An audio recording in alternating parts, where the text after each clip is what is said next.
Tips from Trestle is brought to you by the Belter Companies, Navigator Group Purchasing, and eMenu Choice Point of Sale.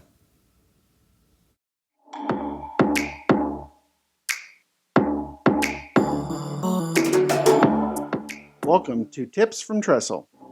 This podcast is dedicated to discussing the senior living industry with a unique focus on food, hospitality, and leadership. I'm your host, Aaron Fish. As a 25-year veteran of the hospitality industry, I've focused my work on creating exceptional experiences for the customers we serve. My goal for this podcast? Educate, inform, and inspire leaders in senior living to bring food and hospitality to the front of mind in our industry. Let's bring the innovative and passionate spirit of hospitality to everything that we do, for the residents, families, guests, and employees we serve each and every day. So what are we waiting for? Let's get to it.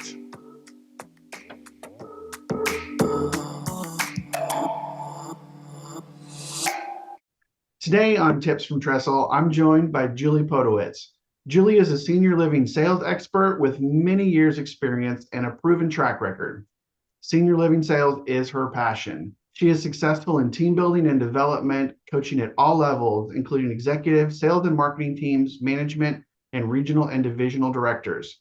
She has spent time on both the consultant and provider side in VP of Sales and CMO roles.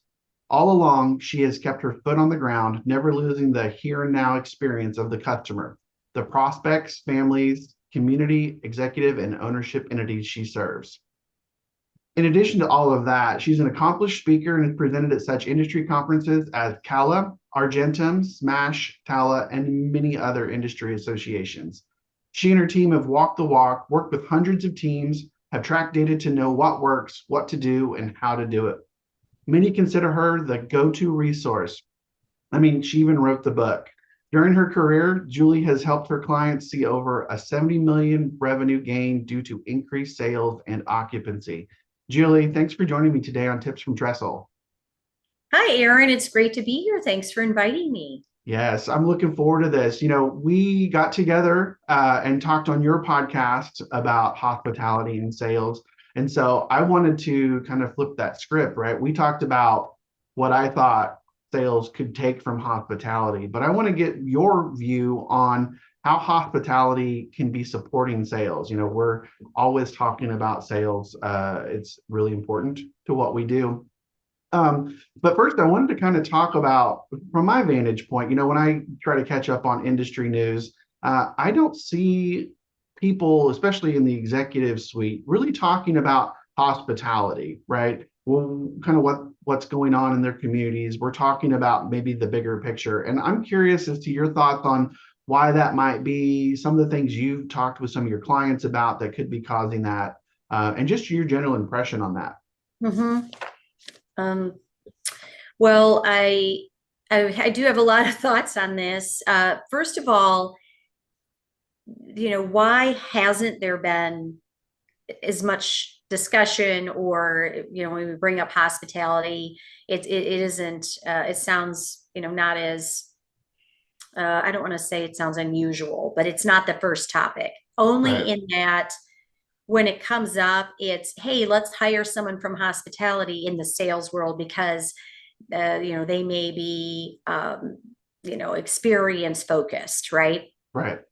And that's really the only, the kind of the only tie-in that I'm aware of is common.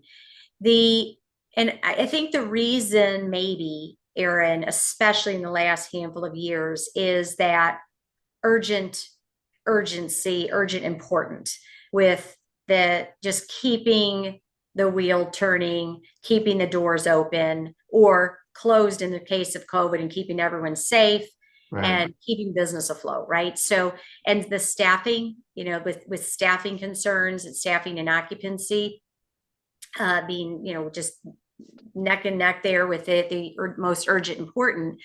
But I would say that now it's more important than ever to look at hospitality, as part of the sales experience.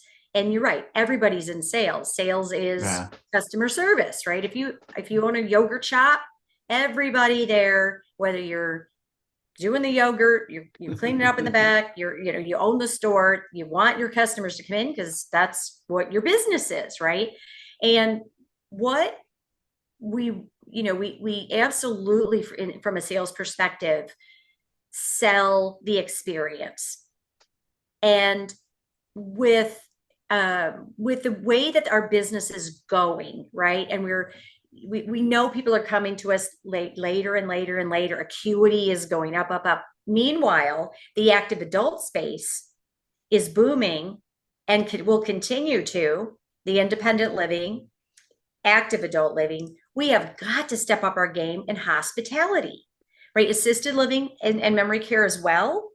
But because we're very focused on the care component and acuity is higher than ever, I think sometimes the bandwidth, right?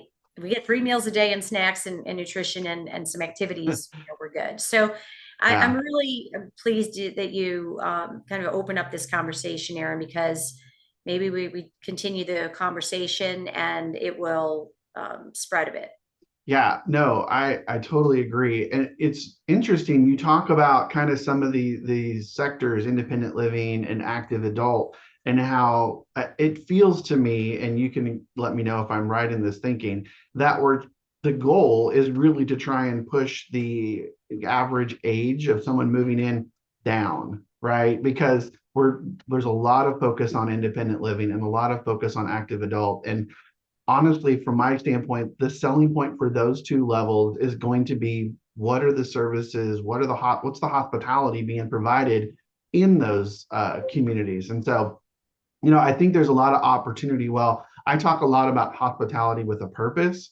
And so just because you're in memory care, a memory care community, doesn't mean that you can't have that lean into hospitality and because it's really about, like you said, that resident experience. And so I am curious. This was something that you mentioned, the hospitality sales professional. My experience in bringing hospitality professionals into senior living, one of the biggest hurdles of doing that has been getting them over the mindset of the transactional aspects of hospitality versus what senior living really is, where it's more of that relationship building. And so, if you were talking to a hospitality salesperson, what would be something you'd be looking for? What traits would they have, maybe, as you'd looked for them to transition into senior living?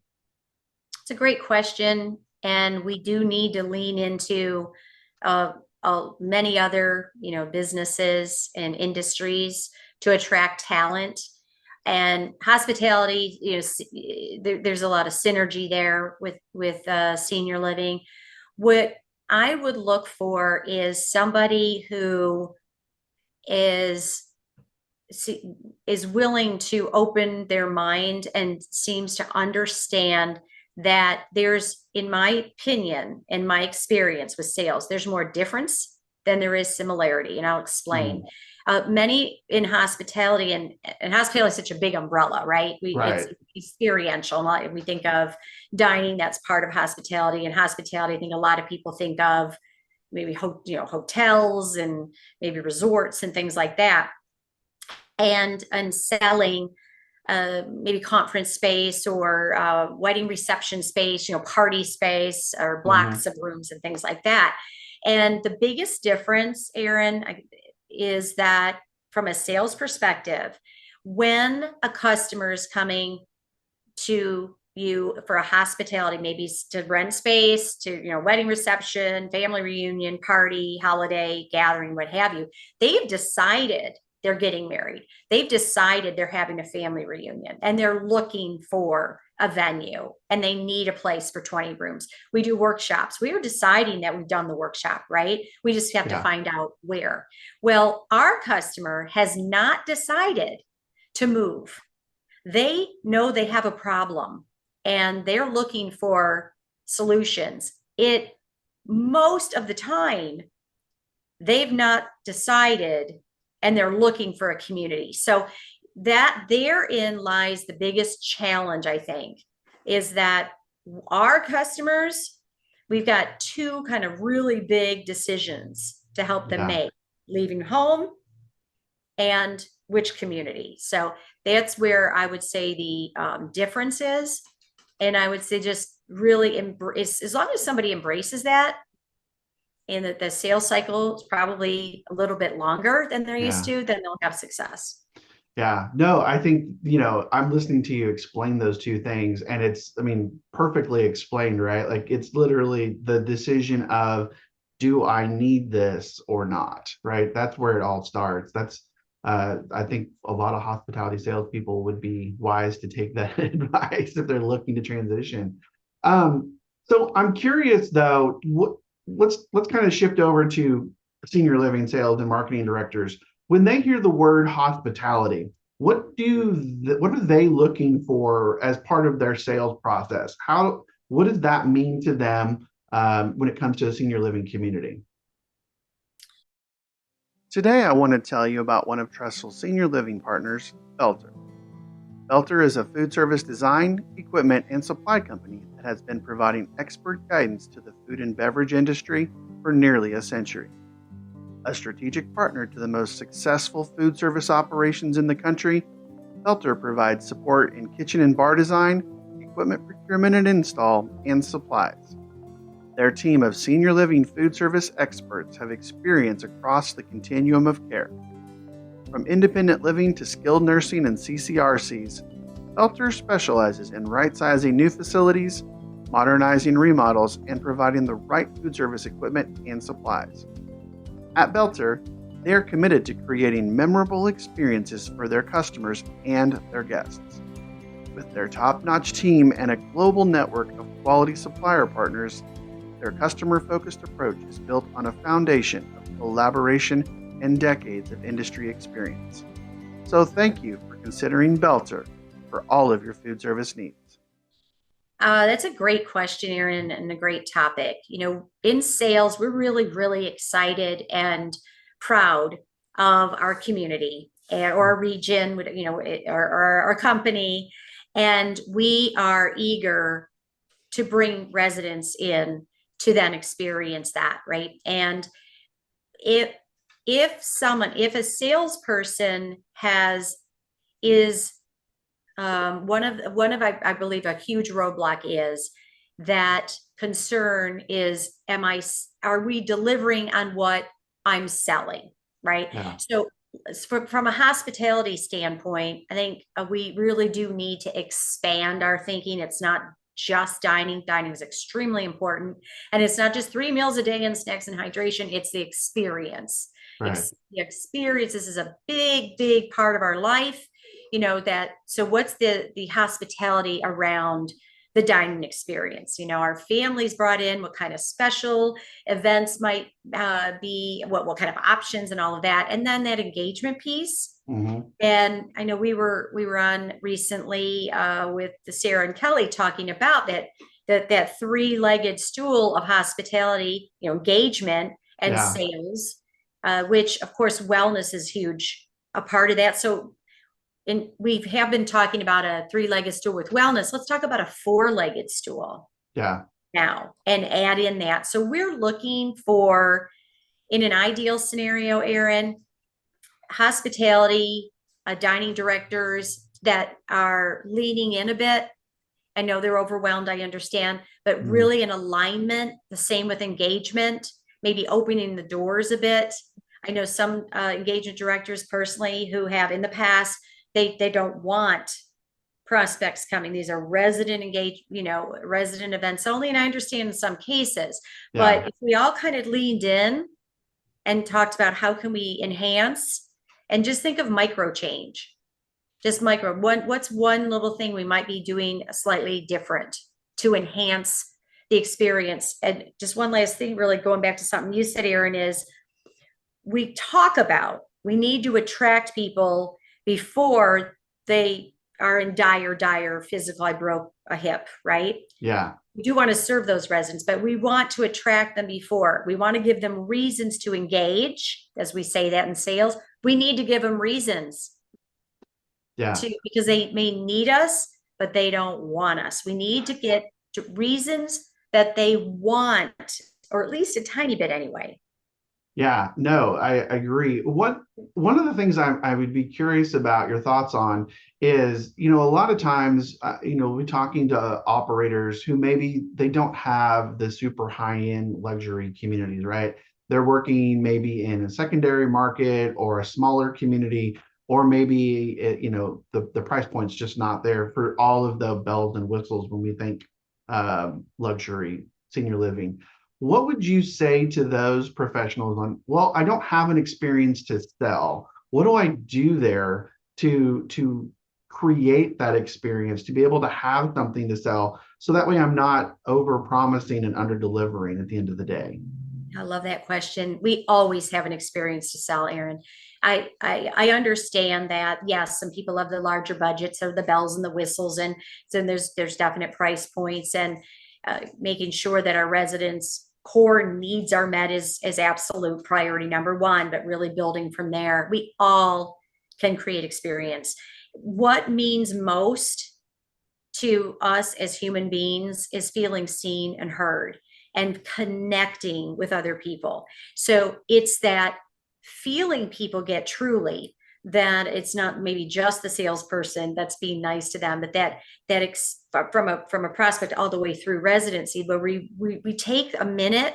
Let's use the dining room, for example. Maybe you can't do big parties a lot, or fancy multiple venues, and Mm, most can't. But that I come to the dining room and someone spends a minute with me, and or we absolutely know everybody's birthdays, and there's a balloon tied to the chair on the birthday, and I know a lot of people do things like that, but just think of micro change and commit. Don't overcommit, but pick one thing mhm. and lean into that one thing. Example is, and sound really simple, and they are, but they're not always easy, is the executive director. The best executive directors in hospitality simply go to the dining room for every meal, but at least 2 meals of 3, and just say hello. Yeah. And I, yeah, so I yeah. No, I'm sorry. I was just going to add, I think one of the things I've seen on the wrong side of that is where the sales and marketing director is the one driving the experience. And don't get me wrong. I mean, I think that, the sales and marketing directors typically have that outgoing personality. They have that type A drive. And so they can and are probably good at it, but that's not what their focus should be, right? They should be supporting everyone else and then taking the good that they're doing, and that's what they're selling, right? And so I think a lot of times I go into communities and I see that, and I just kind of know that at some point that poor sales and marketing director is going to get like completely frustrated with everything because they can't drive that culture, they can't drive that experience and stay on top of all of the myriad things they have to do when it comes to selling a community. Well, sure. I mean, one person isn't a culture. I mean, we each contribute. Right. We each contribute, that Ferris wheel of success, the residents and the families are in the middle, and staff. And then we all are on in our own cart on that Ferris wheel. And we each have our own contribution toward the common goal. And, it really, all the spokes matter. And just a quick story. The very first community that I ever worked in was one in which there were no closets in the rooms. They were all studios. Oh, wow. It was, and there was even one sort of hallway that had a common shower area. So they had their own, commode, and they went shower. Okay, I didn't know that that's like a challenge situation. It was 50% occupied at the time, and I thought that was great, right? Because I would have lots of opportunity to fill it and earn commissions, etc. And of course, when you don't know, you don't know. And I look back at that, and we filled the building quicker than they later on. The ED said I had no faith whatsoever. I mean, no one had ever done any of that. However, it was not one person. The experience, the chef would come out when we were having dinner, or lunch or anything, came out. He did cooking demonstrations. This is before This is before virtual. He was, what else do you need? What else do you need? Engagement, activities, as we called it then. The nurse, quick assessment. It was such a well-oiled machine, and true. I thought that's just the way it was. Or you need a Yeah. room turned. I remember his name was Jim. He would, I mean, it would be done. And it was, what else do we need? What else do we need? And that, and not a fancy building, not budget's very low. We filled it, and our residents were happy. And I have such a warm feeling when I think of that experience. Yeah. I mean, that sounds like the perfect sales position, right? Like everything's in place. All you have to do is point out all the good and it sells itself. I'm sure it didn't Exactly. sell itself, but No, but yeah, that way that sales component, and it was a lot. You're internal, externally, we had events all the time because it'd never been more than 50%. It was known in town. I didn't know that, but it was known as like the building that will never fill.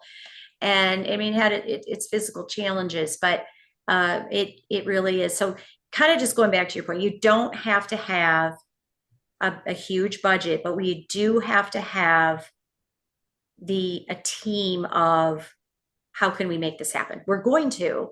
So what do we need to do?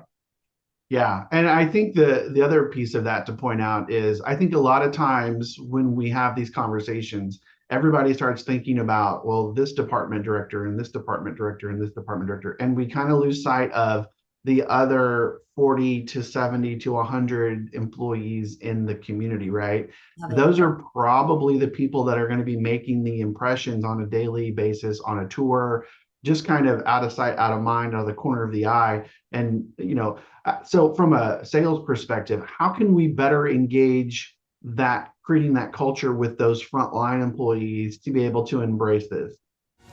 Navigator is the largest full-service GPO that exclusively focuses on the senior living community. And what that means is we provide products and services that help our members provide a great environment for their residents, such as like MRO, hospitality equipment, food, business products, as well as technology solutions. We actually surround our members with a level of support unmatched in the industry. I love that too, Erin, and you're 100% right. We have the 40, 50, 60 employees, team members, staff, as well as, 40, 50, 60 residents, or if it's a case of 8 or 10, residents who really are on your team of, yes, again, collaboration. My gosh, how much talent, how many connections, how much goodness is in our team. So I would say, again, game of inches, micro change. Let's not, expect too much too soon, too quickly. But I would say asking just this, or reinforcing and appreciating the fundamentals of great customer experience, and that begins with one another.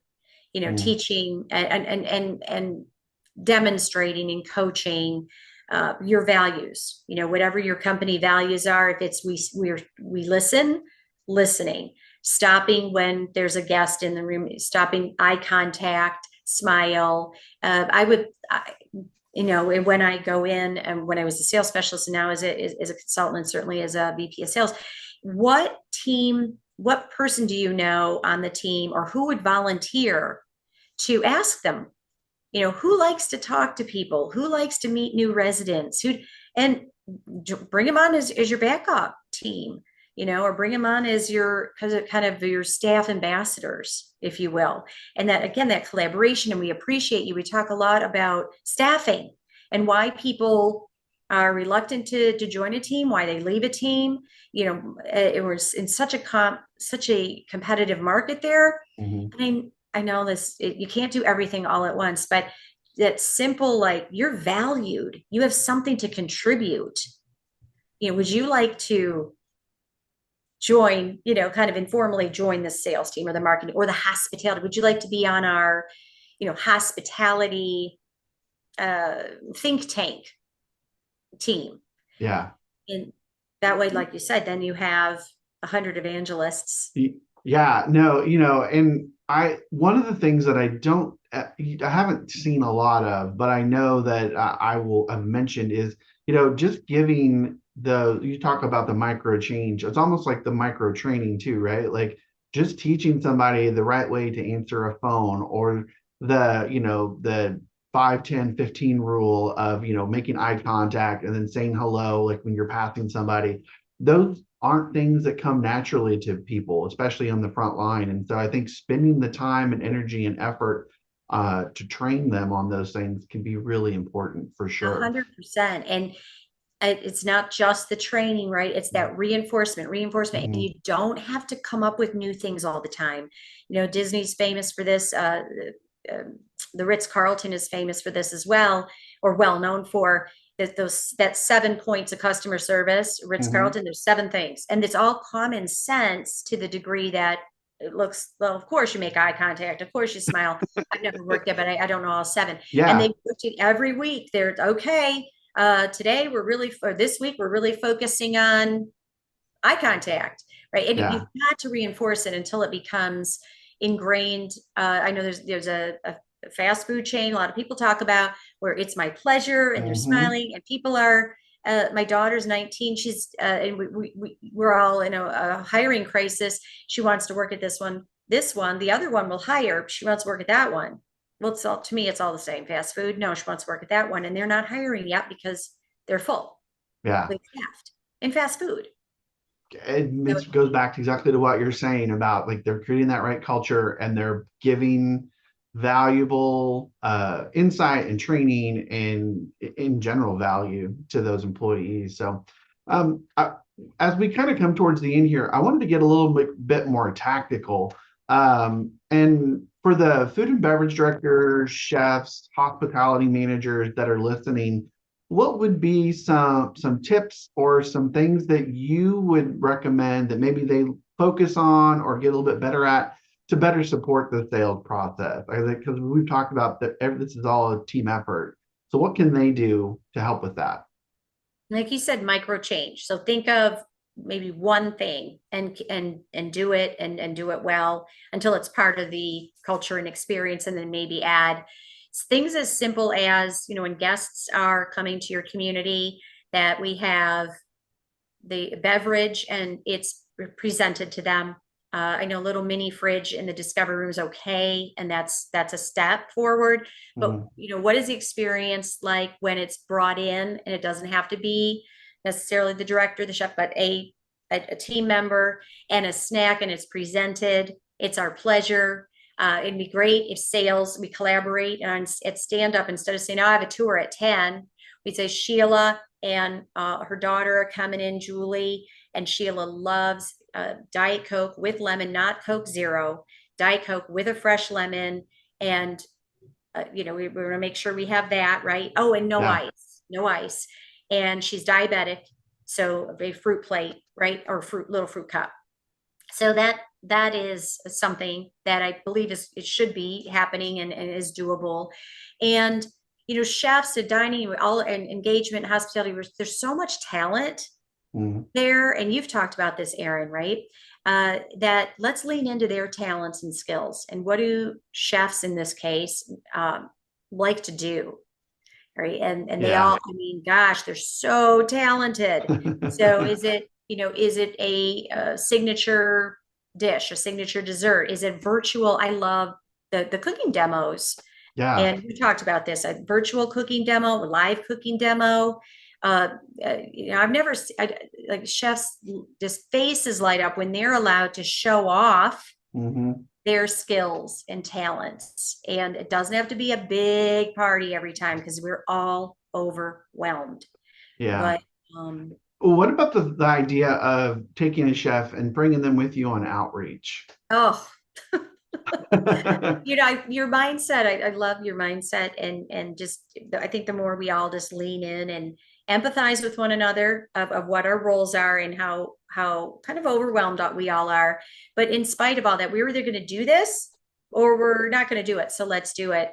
If a chef or a backup team member, someone is willing to come out and do outreach, can you imagine the impact? Yeah. And so we're saying we're experiential. You move in for reasons in addition to the great care, right?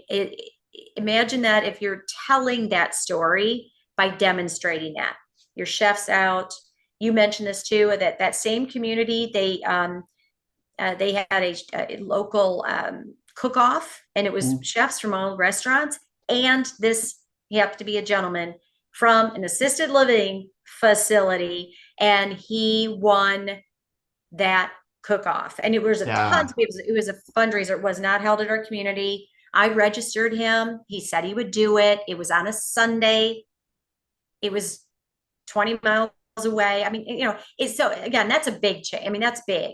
But imagine even just once a year, and then you're able to say, award winning, locally messed up. So, I mean, those are some ideas. And how do you feel, just real quickly, I know we're running out of time, given the amount that is the amount of pressure and time, and we got to do 3 meals a day and snacks and hydration, is the likelihood, like, how is that going to fall, that idea of doing outreach on those ears? I think it really depends on the personality of the chef, right? If they're that chef, like you just described, that lights up when they're able to show off and showcase, I think they're going to be into that. Staffing always comes into it. But the ones that have their house in order, what I've found most of the time in senior living is that they wind up getting more time than they would normally expect if everybody on their team is doing things. And so again, it goes back to that culture you were talking about of everybody has a part and everybody's doing things. And so if that's happening on the front line and the front end with staff, I think those chefs and those directors are going to be way more willing and able to get out. And it's not like we're expecting them to go on every outreach call that happens, twice a week or whatever it might be. We're talking about once a month, maybe once every other month, or even like the virtual events, right? That's something you've probably got on the calendar already anyway. Like, let's just throw up some cameras and turn Facebook Live on or something, and let's just broadcast. So I think there's some opportunities there, but you got to get your chef in the right mindset and create that collaborative approach. And I think it'll happen pretty easily. So before we go, I wanted you to kind of tell us a little bit about your book. And also, I know you've got some training sessions coming up here, the start of 23. And so I want you to give an opportunity to kind of tell everybody a little bit about both of those. Oh, thank you. Well, the book is Solving the Occupancy Puzzle. And it was written specifically to support sales leaders from a regional, sort of at that area, regional, divisional level. When what I have experienced doing this for many years is that in my opinion, that is the pivotal role. It's all very important, but oftentimes regionals are hired as regionals because they're very successful in their role as sales directors. And then they're put in these regional roles. And again, it's not for malintent at all, but we just get caught in the whirlwind, and it ends up being sort of like a reactive instead of proactive, and sort of really putting an infrastructure together. And an if this, then that, that's the puzzle. If you've got this problem, there may be, these 4 or 5 reasons or contributors, things that contribute to that success or the outcome. And so that's kind of the book in a nutshell. And then the workshop, it's a masterclass coming up in Seattle, March 7th and 8th, is again for regional, divisional, anyone can come, but we're really looking at bringing the book to life and supporting those at that regional VP level to put that infrastructure in place and identify and try to keep as simple as possible where you're going to get the most traction from your time, given all of the responsibilities that a regional has. So I look forward to Grow Your Occupancy is going to be doing several workshops next year. And I look forward to the hospitality sales collaboration workshop. So I'd like to get that on the books next year. We will definitely be looking into that and collaborating. I think there's a lot of opportunity there. So Julie, how can people reach out to you? How can they connect with Grow Your Occupancy as we wrap up here? GrowYourOccupancy.com. and you can schedule a time with me on that Let's Connect button. Julie at Grow Your Occupancy, and I'm on LinkedIn. Follow the podcast, subscribe. I'd love that on YouTube, Podbean, and Spotify. It's called Grow Your Occupancy Podcast. And you've been a guest recently, so if you haven't checked that one out, check Aaron out on the Grow Your Occupancy podcast. Yeah, well, and I'll put all that contact information and those links in the show notes. So, well, Julie, this has been a great conversation. We all know how important keeping sales moving and going is, and I think hopefully we've opened some eyes to how hospitality and resident engagement and just creating that overall customer experience is valuable for sales. So, thank you so much for joining me. My pleasure, Aaron. So there you have it, another one in the books. Thanks again, everybody, for listening. Please follow, like, and subscribe on YouTube, Spotify, Apple, or wherever you get your podcasts, and follow us on Twitter at Tips from Trestle. You can also learn more about the work I do by following me on LinkedIn, Twitter, Instagram, and even TikTok. And be sure to check out Trestle Hospitality Concepts at www.trestlehospitalityconcepts.com. I'm your host, Aaron Fish, and this has been another episode of Tips from Trestle.